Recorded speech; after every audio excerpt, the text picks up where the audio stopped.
Olá, gente. Estamos em mais uma semana reunidas aqui em Brasília para prosseguirmos os comentários do livro As Dores da Alma, editado pelo Espírito Hamed, e hoje conversando sobre um novo tema, que é a depressão. Dando início. Reparação é o ato de compensar ou ressarcir prejuízos que causamos, não apenas aos outros, mas também a nós mesmos, através de posturas inadequadas e injustas. Necessitamos reparar as atitudes desonestas que tivemos perante nós mesmos, para ressarcir-nos dos abalos que promovemos contra as nossas próprias convicções e para compensar-nos da deslealdade com o nosso modo de ser e com os nossos valores íntimos. Devemos nos conscientizar do quanto estivemos abrindo mão dos nossos sentimentos, pensamentos, emoções e necessidades em favor de alguém, somente para receber a aprovação e consideração. Quantas vezes asfixiamos e negamos nossas emoções diante dos acontecimentos que nos machucaram profundamente? Relegar essa parte de nós e ignorá-la pode se tornar um tanto desagradável e destrutiva em nossas vidas. Acho que a gente pode começar por aqui, né, Dani? Aberto a comentários. Vamos lá, então, né? Eu acho que Hamed traz nesse primeiro momento para a gente a reflexão de que a gente não deve negar as nossas emoções, mas também não devemos ficar ruminando, né? Me parece algo desse gênero, né, Tassi? Me corrija se eu estiver errado. Mas eu acho que é nesse sentido, até porque a gente estava comentando anteriormente entre a gente, né? Nesse sentido da gente ter consciência das nossas emoções, mas não ser refém também, né? Quando ele coloca aqui para nós, né, que devemos nos conscientizar do quanto estivemos abrindo mão de nossos sentimentos, pensamentos, emoções e necessidades em favor de alguém somente para receber aprovação e consideração. Então, por que que nós negamos a nós mesmos para ter essa aceitação, essa aprovação do outro? Acho que a gente sempre deve ter em mente que, à medida que a gente vai evoluindo, que a gente vai se conscientizando, que a gente vai, digamos assim, tomando posse de nós mesmos, inevitavelmente algumas pessoas irão se afastar. Eu acho que é pela questão da própria vibração, da própria energia que nós estamos alimentando em nós. Isso, para mim, me parece algo muito natural. Então, a gente precisa ter em mente isso também. Se você precisa da aprovação e da aceitação de outra pessoa para ser quem você é, tem alguma coisa que não está equilibrada nessa relação. Então, a gente deve pensar, deve refletir sobre isso para ver o que, que precisa ser modificado. E não se prender, não se apegar a pessoas, né, Tássia? Porque as pessoas, pelo bem da própria vida, me parece, algumas vão e outras vêm, né? Algo natural, essa transição na nossa vida, né? Quando ele coloca ali, quantas vezes asfixiamos e negamos nossas emoções diante de acontecimentos que nos machucaram profundamente. Então, inevitavelmente, a gente passa por acontecimentos que vão trazer dor para nós, que vão gerar sofrimento, mas isso pode ser tanto mais sentido ou menos sentido, ou talvez mais forte e nem tão forte assim, conforme a forma que a gente olha para aquilo, né? Então, às vezes, é um acontecimento difícil, mas ele não precisa ser necessariamente sofrido em um sofrimento prolongado. Então, vai depender da forma como nós acolhemos aquilo em nós também, né? Quando ele coloca relegar essa parte de nós e ignorá-la pode se tornar um tanto desagradável e destrutivo em nossas vidas. Então, quantas vezes a gente reverbera um acontecimento, a gente permite que ele fique ressonando em nós, é como se nós ficássemos ouvindo uma música no modo repetitivo e às vezes ficamos por anos. E veja então o quanto de energia que nós não gastamos também para alimentar aquilo, energia que nós poderíamos gastar para nos renovar, né? Para viver experiências novas, né? Para construir outras relações, para construir outras memórias, para construir outros momentos. Então veja que tudo isso está dentro da nossa mente, né? E quanto é engraçado, né? Porque essas nossas comunicações anteriores são muito boas, gente. As nossas trocas são ótimas. Muito reveladoras, assim, eu aprendo muito. E eu acho que é isso, assim, eu acho que em relação à depressão, que é o estudo de hoje, é interessante perceber, né, o quanto nos dói profundamente não pôr em prática aquilo que a gente também já sabe, né? Porque é isso, a depressão é esse sentimento de tristeza profunda e que é como ele disse ali, né? De algum modo é a gente querendo ser aceito, a gente querendo ser reconhecido, a gente querendo ser valorizado, acabar indo por caminhos que nos ferem profundamente, né? Não só físico, que é uma coisa assim mais imediata de ver, mas psicologicamente, né? Mentalmente também. E eu acho muito bonito perceber que quanto mais a gente evolui, né? A gente vai tendo que deixar mesmo coisas para trás, né? Sejam pessoas, sejam situações, circunstâncias, né? É esse deixar ir, né? E eu gosto muito de uma frase que diz assim, que a luz que há em ti não seja treva, porque é bem isso, assim, sabe? Quando a luz que a gente já conquistou, que é realmente muito pequena, né? Que é essa luz da consciência, quando a gente não a segue, quando a gente tenta abafá-la de algum modo, isso nos dói profundamente. Essas sombras são exatamente isso, que às vezes a gente já cresceu em discernimento, já cresceu um pouco mais em consciência, mas não tem atitudes compatíveis com isso. E nos dói profundamente não vivenciar isso na prática. É como se a gente soubesse do fundo do coração para onde a gente ir, e é como se a gente nos desrespeitasse de forma sistemática ali, seja com pessoas que já não valem mais a pena, seja em situações, e seja mesmo como a gente falou ali, cultivando sentimentos que não vão mais agregar em nada, né? Então, um novo ser, uma nova vida, é sim de refletir tudo o que passou, mas de deixar muita coisa para trás, né? Então, me parece um pouco sobre isso também, né? Você quer falar mais alguma coisa, Dani? Vou continuar. Não, a gente pode continuar. Né? Então, quantas vezes asfixiamos e negamos as nossas emoções diante de acontecimentos que também nos machucaram profundamente, que é o que ele diz ali, né? E que a gente se permita sentir, né, Dani? Que a gente se permita reconhecer que ele foi doído, que ele foi desafiador, mas ao mesmo tempo, né? Então, não ir para essa repressão, que é algo que o Hamed mesmo comenta com uma certa frequência, mas de também não cultivar aquilo dentro do coração, ou seja, que isso seja lição, que isso seja aprendizado, mas que a gente saiba profundamente seguir em paz sem remoer aquilo, né? Sem remoer esse passado também. Então é uma linha tênue em que a gente precisa sim sentir, precisa sim reconhecer que foi magoado, que foi machucado, que foi humilhado, é necessário, mas também que a gente não cultive isso, né? Que a gente saiba seguir em frente extraindo a lição, né? Viver o direito de sentirmos as nossas emoções equivale a ser honestos com nós mesmos. Elas nos ajudam no processo de autodescobrimento e estão vinculadas a estruturas importantes da nossa vida mental, como os pensamentos cognitivos e as nossas intuições. O hábito de rejeitarmos frequentemente as energias emocionais fará com que percamos a capacidade de sentir corretamente.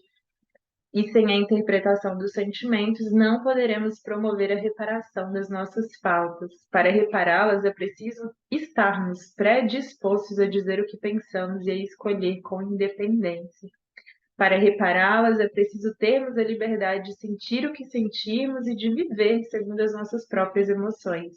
Para resgatar nossas faltas conosco e com os outros, é imperioso, antes de tudo, desbloquear a nossa consciência para que possamos ter o real entendimento do que e de como estamos fazendo as coisas em nossa vida. Há em nós um mecanismo psicológico regulado pelo nosso grau evolutivo, que assimila os fatos e os ensinamentos de acordo com as nossas conquistas na área da percepção e do entendimento. Nossa incapacidade para absorver certos aspectos da vida deve-se a causas situadas nas profundezas da nossa consciência, que está em constante aprendizado e ascensão espiritual. Portanto, não devemos nos culpar por fatos negativos do passado, pois tudo o que fizemos estava no nível da nossa compreensão à época em que eles ocorreram. Aberto o comentário. Ê, Laia, a gente quando estuda a média, é só uns tapinhos na consciência, né, gente? Ai, ai, ai, desculpa as brincadeiras, mas o bom humor precisa fazer parte das nossas vidas também. Eu acho que eu vou trazer para a gente a seguinte reflexão. Eu estava assistindo uma live do Haroldo e ele estava falando sobre a questão do nosso mapa mental. O que que seria isso? Primeiro, a gente vai entender que as nossas emoções, elas são algo biológico. É biológico.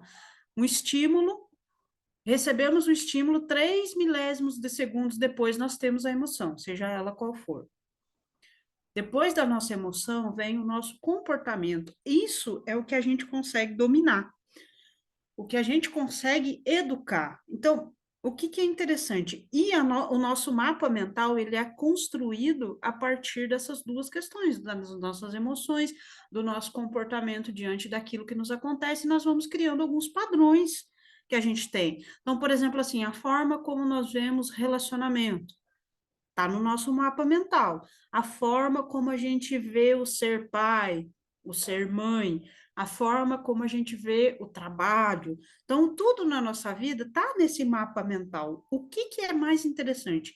Esse mapa mental ele pode ser modificado. Só que para ser modificado, a gente precisa estar consciente que ele existe. A gente precisa estar consciente de como que a gente se comporta diante de de determinados fatos, de determinadas situações, daquilo que nos acontece. Então, nós recebemos o estímulo da vida e como que nós reagimos a isso? Esse é o nosso mapa mental, digamos que seja um modo operantes nosso. E é onde a gente tem a ação. Quando o remédio coloca para resgatar nossas faltas conosco e com os outros é imperioso, antes de tudo, desbloquear nossa consciência. O que, que ele está dizendo? Que nós precisamos conhecer como que nós agimos diante de determinadas situações e o que nós podemos modificar é essa ação. Então, olha que bonito que é. Antes, quando ele fala ali, né, viver o direito de sentirmos nossas emoções equivale a ser honesto com nós mesmos. Elas nos ajudam no processo de autodescobrimento e estão vinculadas a estruturas importantes de nossa vida mental, como os pensamentos cognitivos e as nossas intuições. Então, as nossas emoções, elas são inerentes ao ser humano. Não tem como você falar assim, eu não vou sentir medo, eu não vou sentir raiva, eu não vou sentir alegria. Isso é inerente ao ser humano. Tanto que às vezes você pode perceber, aconteceu um fato, inevitavelmente, tipo, você dá aquele sorriso assim, cara, que coisa bacana que aconteceu, né? Então, assim, você não consegue muito, não é você não consegue muito, nós não conseguimos reprimir as nossas emoções. O que nós podemos fazer é a ação no comportamento diante dessas emoções. Então, por exemplo, eu tenho uma emoção alegria. Eu senti alegria, eu posso sair yeah, né, comemorando aquela coisa, empolgado, ou eu posso sentir alegria, eu só sair assim, dar aquele suspiro. Você está feliz do mesmo jeito, você está alegre, você recebeu o estímulo, você sentiu. Só que o comportamento foi diferente. Então, acho que o primeiro passo para que a gente consiga aprender sobre essas questões na nossa vida, a influência da emoção, de tudo que nos envolve, é a gente ter consciência. Se a gente não tiver consciência do que está nos acometendo, a gente vai ser sempre ignorante de nós mesmos. Penso eu, né? Então, isso que o Hamed traz para a gente é sempre reforçando isso. Olha, trabalhe o autoconhecimento. Olha, trabalhe a sua consciência para você conhecer, para você saber o que está acontecendo. Se você não souber o que está acontecendo, vai ser difícil, né? Vai ser mais complicado, vai demorar mais para o seu desenvolvimento. Não precisa ser sofrido. Acho que tudo isso, né, Tassi? O remédio vem trazendo para a gente. Não precisa ser essa peleja que a gente pensa, esse sofrimento todo, mas a gente precisa trabalhar no esforço mais correto. Então, você vai, às vezes, ficar brigando com a sua vida ali e tendo um comportamento repetitivo sempre, sempre, sempre, sempre, sempre. Aí você desencarna, aí você chega lá, a espiritualidade fala assim: olha, não é bem por esse lado que você pensou, né? Você precisa repensar isso daí, refletir sobre isso e agir de uma maneira diferente. Aí você encarna de novo, vem e repete o mesmo erro de novo, de novo, de novo, de novo. Então, assim, não é uma questão que nós precisamos aprender sofrendo desse jeito, né? A gente que não consegue, digamos assim, olhar por outros ângulos e ver que existem outras possibilidades, que existem inúmeras oportunidades no universo para a gente aprender e que a gente não precisa ficar sofrendo dessa maneira. E outra questão muito importante é porque quando a gente comete um erro, a gente causa um desequilíbrio na organização do universo. Sabe, você tem um pequeno desajuste e você é responsável por aquilo.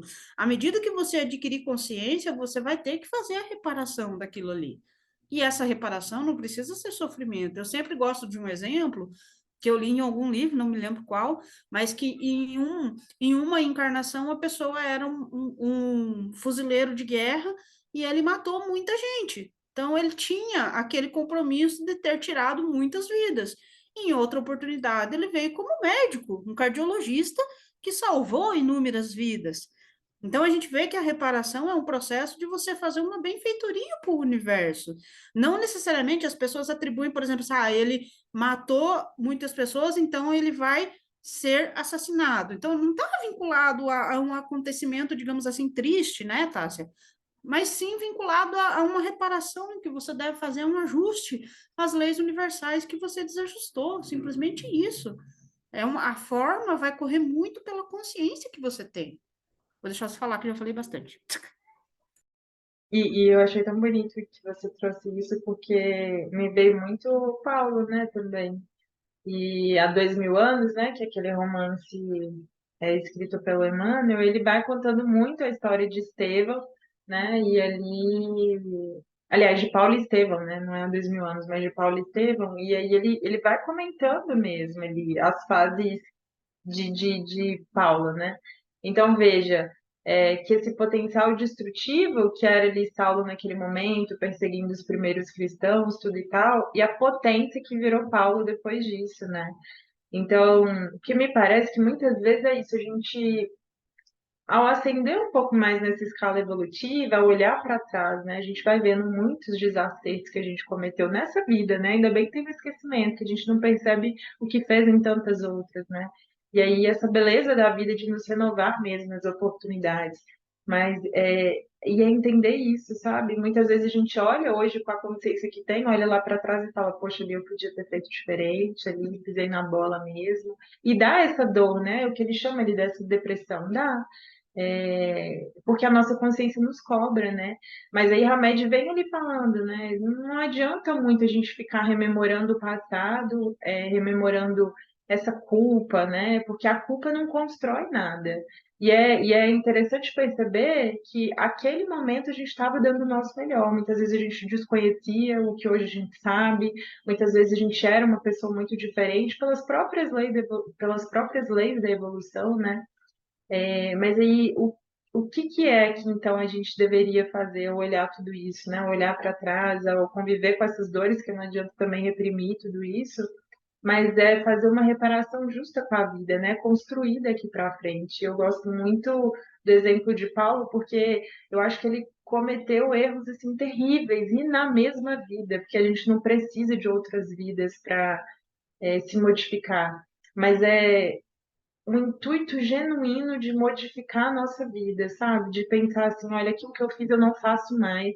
E aquilo que até então, de algum modo, foi algo tão difícil para mim hoje aceitar, né? Que eu saiba fazer diferente. E esse fazer diferente, um compromisso com a verdade, um compromisso com a nossa própria história, com a nossa própria evolução. E claro, eventualmente com essas pessoas, a vida vai trazer ou trazer tantas outras, que é aquilo que você disse também, né, Dani? Não necessariamente essa reparação vão ser com as mesmas pessoas, podem ser pessoas muito distintas e o universo é bonito e nos trazer sempre novas oportunidades de fazer diferente pelo melhor, sabe? Então, é muito aquela frase de Paulo de prossigo para o alvo, né? Então é muito isso, olhar para frente, né? Porque se olhar para trás, é claro que a gente tem que fazer uma síntese daquilo que a gente viveu, dos aprendizados que a gente pode extrair, seja o que continuar fazendo, seja o que deixar de fazer, mas muito mais olha, a partir daqui eu construo uma vida muito diferente. Então, já vivi situações assim em que eu me comprometi, a partir daqui faço diferente, sou melhor por essa pessoa e por tantas outras, sabe? Eu acho que é isso que a vida quer da gente no final das contas, não que a gente fique ali ruminando essa culpa, ruminando essa tristeza, essa depressão, como disse a Média, mas construindo, né? Construindo para o futuro, né? Seguindo em frente de verdade e se comprometendo a fazer diferente, né?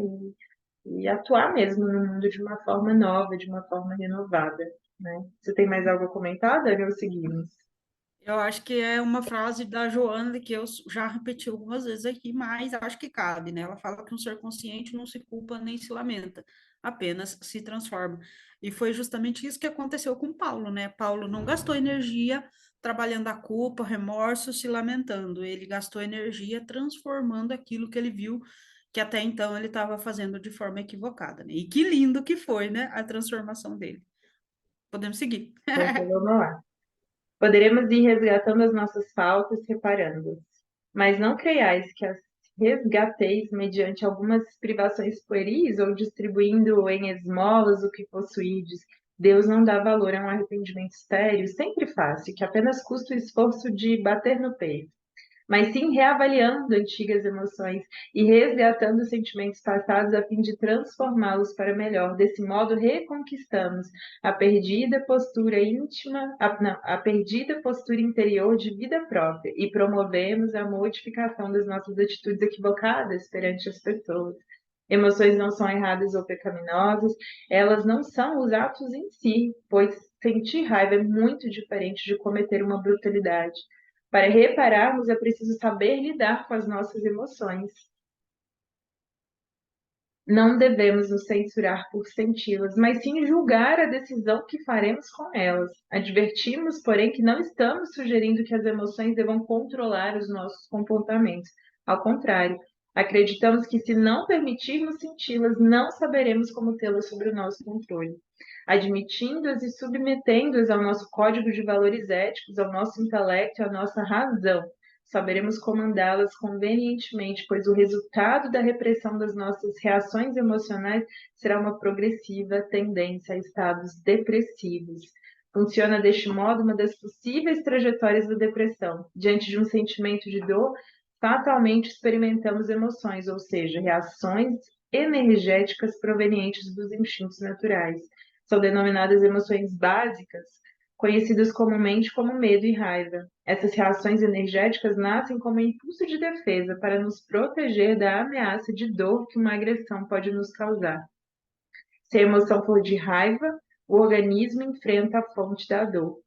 Quando é de medo, contorna e foge do perigo. Ambas aceleram o estado nervoso simpático, o sistema nervoso simpático e, consequentemente, a glândula suprarrenal para que produza energia suficiente para a luta ou para a fuga.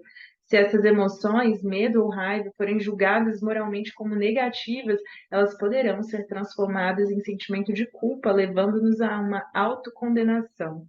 Quando reprimidas, quer dizer, quando não expressadas convenientemente nem aceitas, nós as negamos distorcendo os fatos, para não tomarmos consciência. Tanto a repressão sistemática quanto os compulsivos julgamentos negativos dessas emoções naturais geram a depressão. Que interessante, né, Dani? Aberto comentário.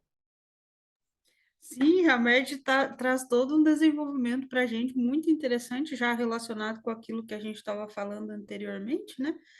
E acho que muito esclarecedor, né? Não tem muito o que comentar, porque eles esmiuça bem como que é o processo, né? De quando a gente não consegue processar essas emoções e elas acabam trabalhando contra a gente também, né?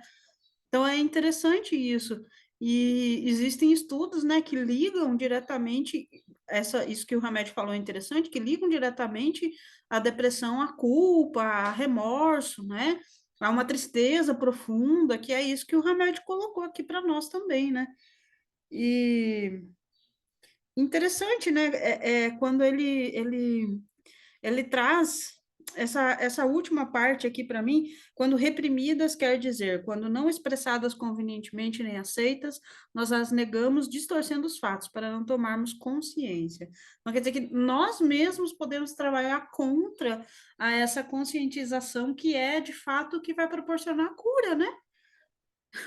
E é legal isso. Eu estava lendo um dia falando sobre que a depressão é quando nós estamos mais ancorados no passado. E a ansiedade é quando nós estamos mais ancorados no futuro, né? Então, disso vem uma reflexão muito interessante que a cura, ela mora no presente, né, Tássia? E a nossa ação também, ela está no hoje da vida.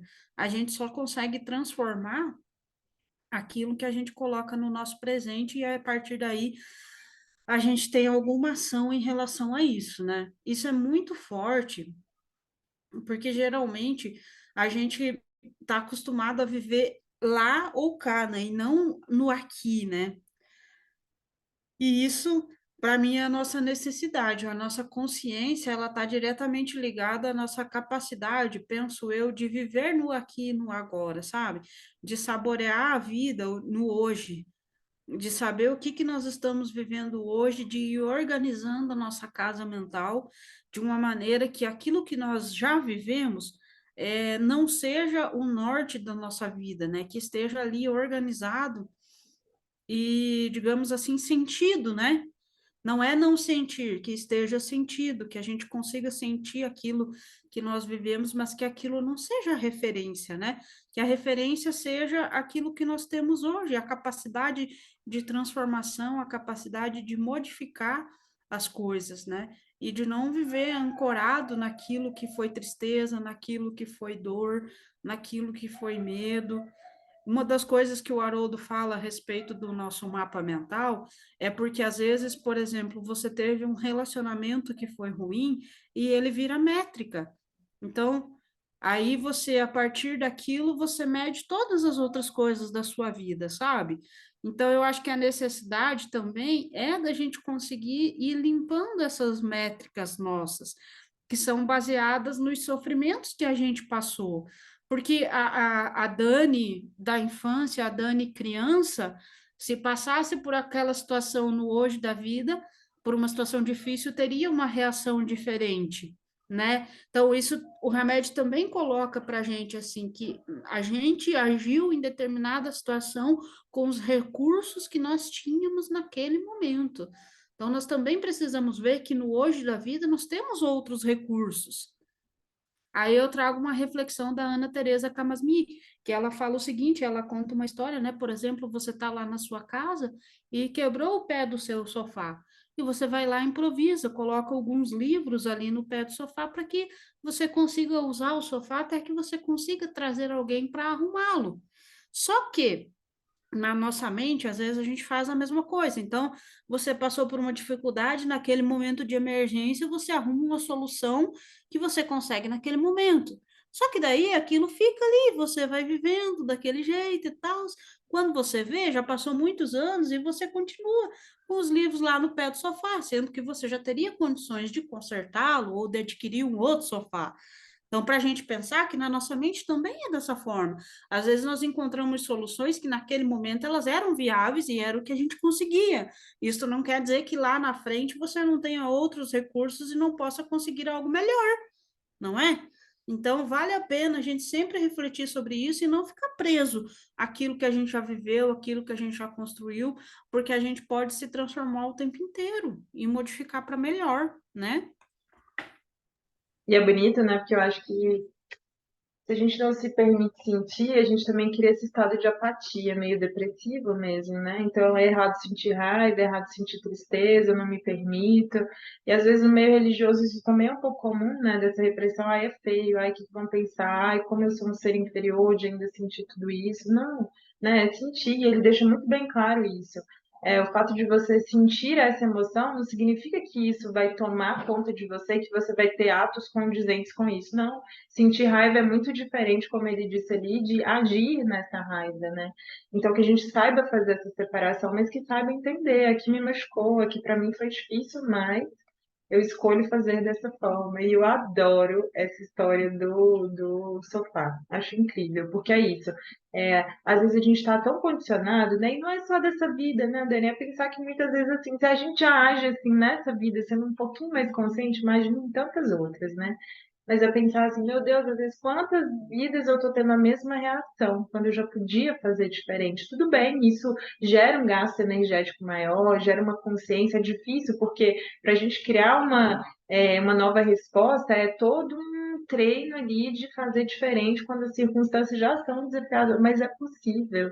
E é bonito a gente perceber que a gente consegue, sabe? É bonito a gente perceber ali na gente as nossas pequenas mudanças. Então, isso é muito rico, né? Que a gente saiba fazer isso por nós e pelos outros e pelo mundo. E muito do que a gente comenta ali, né, de Paulo, voltando ali à história da culpa, né? Paulo não existiria se não tivesse tido Estevão. E é interessante pensar isso, né? Que assim, é, claro, que a gente possa evoluir cada vez mais sem precisar machucar, sem precisar errar com as pessoas, mas é sempre num se aconteceu, né?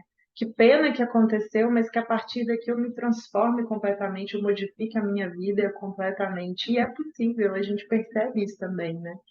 Então, que é isso, o passado que passou, que a gente não seja refém disso e que a gente saiba construir de forma muito poderosa, né? Porque muitas vezes a gente entra nessa culpa e aí quer sofrer, então inconscientemente entra em relações ruins, entra, sabota também as suas próprias relações e você vai ver muito fruto de culpas, né? Isso é muito comum, você vai vendo ali no meio psicológico. Mas por quê? Às vezes porque você acha que não merece. Por quê? Ah, porque já fiz mal para determinada pessoa. Então, você vê isso, na psicologia, você vê que isso acontece. Então, não, que a gente saiba construir coisas boas e saiba querer se mudar também, também pelo outro, também por aqueles, né, que eventualmente com quem a gente errou. Enfim, há toda uma possibilidade, o futuro é muito cheio de oportunidades. Aliás, o futuro não, o presente, né? E aí o futuro é consequência disso, né? Bom, vamos continuar que o tempo está acabando. Não são simplesmente as privações pueris, as distribuições de esmola, o ato de bater no peito que transformarão o íntimo das nossas almas. Para verdadeiramente repararmos as nossas faltas, é preciso, acima de tudo, que façamos uma viagem interior, mediante uma crescente consciência para identificar os atos e os acontecimentos incorretos que praticamos ou que vivenciamos e associá-los com os sentimentos e as emoções que os influenciaram. A partir daí, equilibrá-los. Reparar nossas faltas com nós mesmos e com os outros é a fórmula feliz de evitar o sofrimento. Já desde essa vida poderemos ir resgatando as nossas faltas? Sim, reparando-as, mas não creiais que resgatareis mediante algumas privações pueris ou distribuindo-as em esmolas o que possuirdes, depois que morrerdes, quando de nada mais precisais. Deus não dá valor a um arrependimento estéril, sempre fácil, e apenas a custo do esforço de bater no peito. A perda do dedo mínimo, quando se esteja prestando um serviço, apaga mais faltas do que o suplício da carne suportado durante anos, com o objetivo exclusivamente pessoal. Bonito, né, Dani? Bom, acho que a gente pode findar por aí. O resto é a questão 1000, né, do Livro dos Espíritos, que é bem grande. Depois a gente, vocês podem ler aí e observar mais sobre isso, que é bem bonita. Você tem É algo a interessante, né, Tássia, porque o que o Hamed traz para a gente é a reflexão, né, que ele elabora a partir dessa pergunta do Livro dos Espíritos, que é a pergunta 1000, né, mas que ele é interessante porque a transformação, ela precisa ser interna. A reparação, ela começa a partir da transformação do nosso interior. Então, eu acho muito interessante, sempre quando eu penso sobre isso, eu lembro de uma reflexão do Padre Fábio na época da Quaresma, né? Que a gente sabe que é comum na Igreja Católica, o pessoal fazer jejum, fazer abstinência de algumas coisas e tudo mais no período da Quaresma, como uma forma, digamos assim, de sacrifício e de demonstrar também arrependimento pelos pecados, né? Entre aspas. Mais uma vez, eu lembro que eu estava ouvindo o programa, eu sempre gostei do programa Direção Espiritual do Padre Fábio, e ele traz a reflexão e falou assim, gente, olha, vamos pensar que vamos fazer 40 dias de não falar mal de ninguém, vamos fazer 40 dias de você refletir sobre as suas ações internas e ver como você vive a sua vida e modificar ações. Não é não comer carne, porque às vezes você nem gosta de carne, mas se você é muito fã de chocolate, então você vai fazer um verdadeiro sacrifício e vai não comer alguma coisa que você realmente goste. Eu falei assim, gente, mas ele é danado, né? Porque que vai no ponto, assim, no sentido de que não são as coisas externas, é também, olha, vamos abdicar de um pensamento ruim, né? Vamos abdicar de um ato ruim que a gente faz, de algo que não, que pode ferir a nós mesmos ou ao outro. Então, e o que Hamed coloca para nós é que a transformação, ela não é externa, a reparação, ela não é externa, não é a gente deixar de fazer como coloca algo pueril, algo que nem significado tem, né? Então, é internamente você buscar a modificação do seu ser. Isso sim tem validade para Deus. Porque quer dizer o seguinte, quando acontecer novamente algo semelhante, a nossa ação vai ser diferente, porque a nossa consciência está diferente, não é? E eu acho bonito isso, assim, sabe? Que essa culpa não nos paralise mesmo, nesse sentido mórbido de que a gente tem que sofrer e tem que sofrer muito, tem que continuar sofrendo e a vida tem que ser sofrida e todas as relações têm que ser sofridas. Não, sabe? Deus nos fez construtores, construtores, co-criadores do universo. E aí é pensar assim, é, aquilo que passou, passou, mas que seja mesmo aprendizado para que a gente possa construir melhor, fazer melhor, pensar melhor, ter atitudes melhores. Isso sim, né? E não e isso que ele fala que essas atitudes pueris, inclusive entrar em depressão, né? Que é isso, nossa, olha o que eu fiz, eu estraguei a vida dessa pessoa, olha o que as consequências que esse meu ato teve, exato, né? Dando esse chicote, né? E essa autossabotagem depois, ou seja, de achar que o futuro não pode ser bom, aliás, o presente, né? Que o presente não pode ser bom, que a gente não pode fazer diferente, porque a vida há de nos trazer os desafios próprios, sabe? Mas que nos encontre ali, construindo de forma bonita, de forma consciente, né? Porque essa reparação ela existe como lei natural do universo. Então, não é que a gente vai se esquivar dela, ninguém se esquiva dela, né? Mas que ela nos encontre ali proativos no sentido de mudança mesmo, efetiva de vida. Então, que é um recado muito bonito da vida, assim, renove, né? Seja diferente, que é isso que Deus quer, que a gente cocrie coisas melhores, que a gente seja o construtor desse novo mundo muito melhor, né? Então, que a gente saiba ver essas oportunidades no hoje, porque muitas vezes eles estão traumatizados mesmo, em relação àquilo que a gente fez, que a gente não percebe as oportunidades que tem ali, nesse exato momento, no presente, de renovar, de fazer diferente, né? Para outras tantas pessoas e às vezes para aquela própria pessoa mesmo, né, que a gente eventualmente feriu. Então, que a gente saiba ver essa beleza da vida, de olha, isso daqui é nova oportunidade, deixa eu aceitar isso aqui e fazer o melhor disponível para mim naquele momento. Eu acho que é isso, né, Dani? Tem mais alguém para Entender que falar? o melhor do mundo, ele perpassa por uma melhoria nossa interna, né, Tássia? A modificação do nosso olhar diante do mundo modifica muita coisa também para melhor. Se a gente conseguir se transformar, transformar a nossa visão, o nosso olhar, pode ter certeza que a vida vai ficar muito mais leve, muito mais serena, muito mais tranquila. A gente vai ter condições de evoluir de uma maneira muito melhor, muito mais efetiva até, né? Às vezes, o quanto de energia que a gente gasta com coisas desnecessárias, né? Com ruminação desnecessária e com vivências que também vão dificultar ao invés de facilitar, né? Quando nós trabalhamos com a culpa, com o remorso, com a tristeza, são energias que elas arranham, agarram o nosso caminhar, né? É como se a gente estivesse carregando pesos extras, sem necessidade. Então, para a gente refletir sobre isso também, o conhecimento patrocina a libertação de nós mesmos, como diria Emmanuel. Então, bora lá trabalhar isso, né? Boa semana, fiquem com Deus. É isso, gente. Gratidão por essas trocas, que vocês se sintam assim, aliviados, encorajados, esperançosos para criar aí um presente bonito e, consequentemente, um futuro ainda melhor. Então, um beijo para todo mundo, né? Fiquem com Deus.